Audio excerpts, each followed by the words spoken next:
Good morning and welcome back to Almus Market Mornings, your daily dose of global financial updates. Inflation coming down is a theme not just in the US but even in UK and EU. Yesterday's UK's numbers pushed bets of a rate cut by the Bank of England by the middle of next year. So, JK, my question to you is if currencies move relative to one another, do you see Fed cutting the rates earlier than ECB or BOE, essentially outdoing the other central banks, or vice versa? Let's go by market expectations. I think Fed will probably be the first to cut rates. That is what the market discounting shows, and followed by ECB and then the Bank of England. This is how it looks like as of now.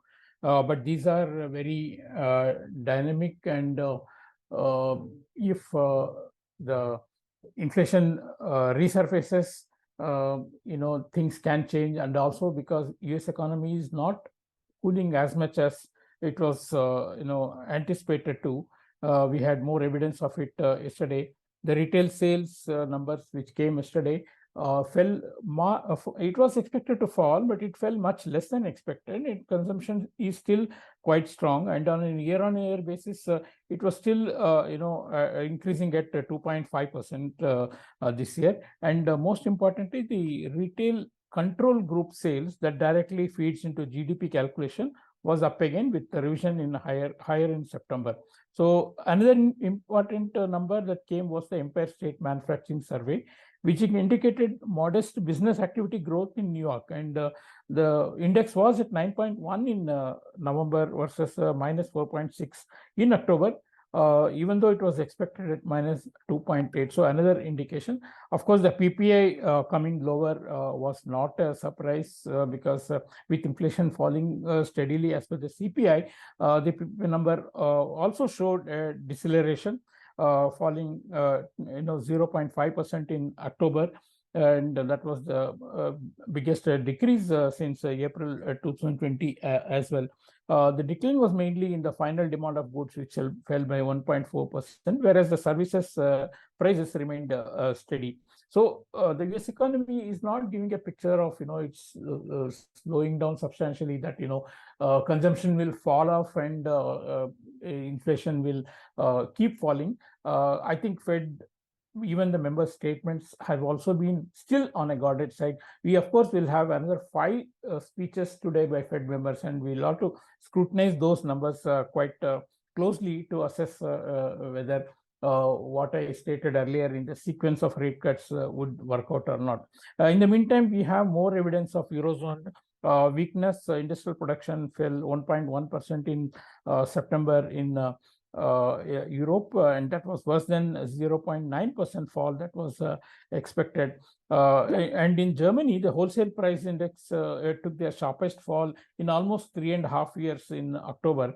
And the wholesale price falling is an indication that we will see further fall in the consumer price inflation as well, although it reflects with a delay. So we have seen inflation falling in Germany and across Europe in the last month, and that will continue.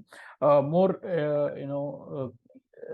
evidence of inflation cooling across the world. Then on the negative side, again, Europe cut the Eurozone GDP growth forecast to 0.6% from 0.8% that was forecast earlier. That is for 2023, and for 2024, there is a downward revision, to 1.2% growth from 1.3%. So not a big, thing to rave about as far as Europe is concerned. As you said, UK inflation also cooled off more than expected in November.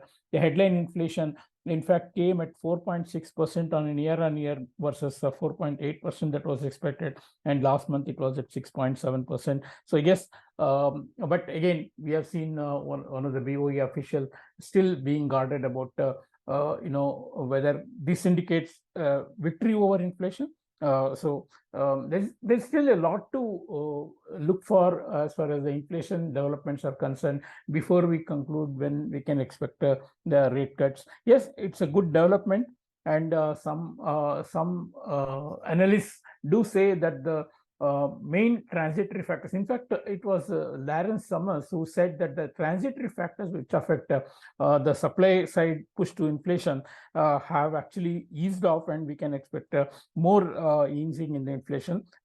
Yes, that's something that we will keep track of.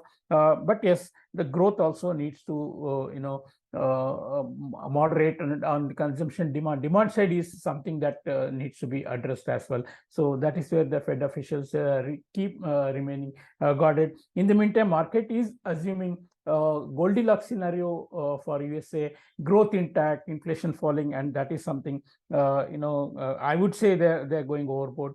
Still, there's a lot to get as an evidence. But yes, bond markets had an overreaction on the yields when CPI fell. In fact, the yields falling more than 0.5% since the unemployment figures the previous week has seen some retracement yesterday. Almost across the tenors, we had retracement of 10 basis points, and that is par for the course, because you still have a lot of supplies coming from the treasury, and we need market to soak up those supplies, and that is where the evidence will be shown whether the market still has an appetite to buy bonds even at these high prices or at the low yields. So that's about the bond market. As well as stock markets are concerned, they continue to draw support from the recent data showing inflation coming down. We had in the US, all the three major indices jumped, and is an impressive 16.9% jump in the target price, and that was a big sentiment booster. Oil prices remaining is another thing. There is also big influence which the market is trying to infer from the meeting between US President Joe Biden and Xi Jinping. However, the outcome is still not very clear. There have been some stray statements, but nothing very concrete. As I think most of the discussions are surrounding the geopolitics, and that's where the market might be disappointed in case there was to be nothing concrete that arises from these discussions. On the currency markets, dollar was 0.3% higher on the dollar index. Once again, the oversized reaction after the CPI number is getting corrected, particularly after the Eurozone data showed further decline in the activity. The Eurozone industrial production was also lower yesterday. So Euro has been lower, and GBP as well following the Euros. Both of them had risen quite a bit. And dollar in is once again back above 151. Market is quite convinced that the BOJ may not hurry into their intervention, although 152 level is yet to be tested. But we're looking at the data of Japan yesterday showing GDP contracting, and then the trade balance which was announced today once again came on the negative side. So not a fully convinced market that BOJ will intervene at 152 as most people are expecting. And I would say that if we do break 152 2030 levels, I think there can be a lot of stop losses that can trigger further higher in the Japanese yen against the USD as well.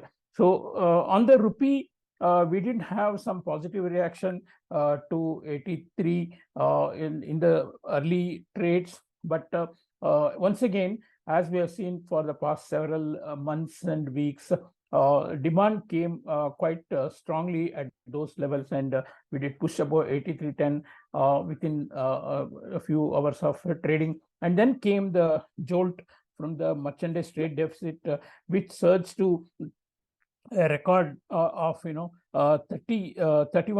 billion. And so this is of course down to two factors. One is the crude oil pushing higher in September and October, particularly after the Israel war, and then 95% increase in the gold imports, and gold prices themselves have been higher. Rupee has been weaker, and the festival season adding to the gold demand. All of this contributed to deficit rising to 31.46 billion, and that is a jump of nearly 11 billion from the previous month's deficit, and it's not a good news, particularly in the context of India not receiving as much flows as we would desire. So once again, the questions arise as to whether the current account deficit funding through capital is going to be easy or not.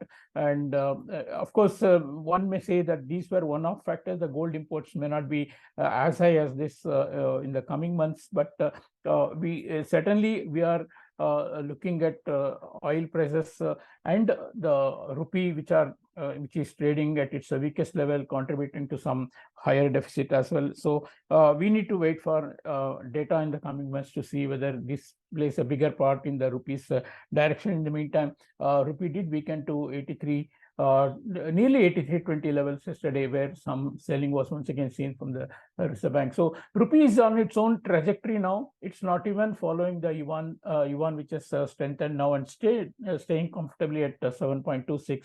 Not following DXY, not following yuan. It's particularly going on its own domestic fundamentals, and I think 83.30 is still intact, and that is not going to be broken that easily. Thank you. Thank you, JK. And as per the current market discounting, just summarizing all the US data that has come out, and even from the UK, the market discounting is showing that the rate cut cycle will be first started by the US Fed, but these are dynamic numbers and it can change overnight. US retail sales data showed some contraction, but not as sharp as what was being expected. Eurozone again on their industrial production tanked further, showing signs of weak activity in that area. UK inflation cooled, as we mentioned earlier. Now there are 5 speeches by Fed members today. This is something to look forward to. And for India, the demand pushed USD INR above 83.10 yesterday, and after that, we had the merchandise trade data. The deficit surged to a record $31 billion, mainly because of higher oil prices and increase in gold imports. That's it from us today. Thanks for listening. Tune in tomorrow for another round of fresh updates.